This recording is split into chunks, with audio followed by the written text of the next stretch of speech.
এতিয়া গা পা ধুই আহি চাহ ৰুটি ভাজি বনালোঁ। মায়ে ভাজি খোৱা নাই, চাহ দি খাব বুলি কৈছে আৰু মাক দিলোঁ আৰু ছোৱালীয়ে খাই বৈ গ'ল আৰু ল'ৰা এতিয়া গৈ আছে। আৰু ইমান ৰ'দ দিছে নহয়, বহুত গৰম দি আছে। আৰু অন্যবাৰ হাততো বৰষুণ দিয়ে, এইবাৰ বৰষুণ নাই পেলোৱা দেখোন, গৰমহে দিছে। আৰু সিহঁতে যোৱাৰ পিছতহে মই কাম বনবিলাক কৰিব লাগে। সিহঁতে নোযোৱালৈকে মই নোৱাৰোঁ, কাৰণ মই সিহঁতক পঠিয়াব লাগে সোনকালে।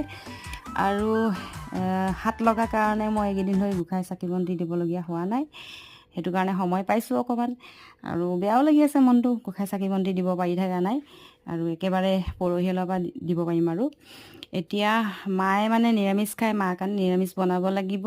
কাম বন হৈ গ'ল, এতিয়া অলপ বহিম, তাৰপিছতে মাৰ কাৰণে নিৰামিষ বনাম। তাৰপিছত মাৰ কাৰণে বনাই থৈ পিছত আকৌ আমাৰ কাৰণে বনাম। আমাৰ কাৰণে বনাব লাগিব কিবা কিবি। এতিয়া বাজিছে 10:30 আৰু হৈ গ'ল মোৰ কাম। এতিয়া বহোঁ অলপ টাইম, তাৰপিছত ভাত বনাম।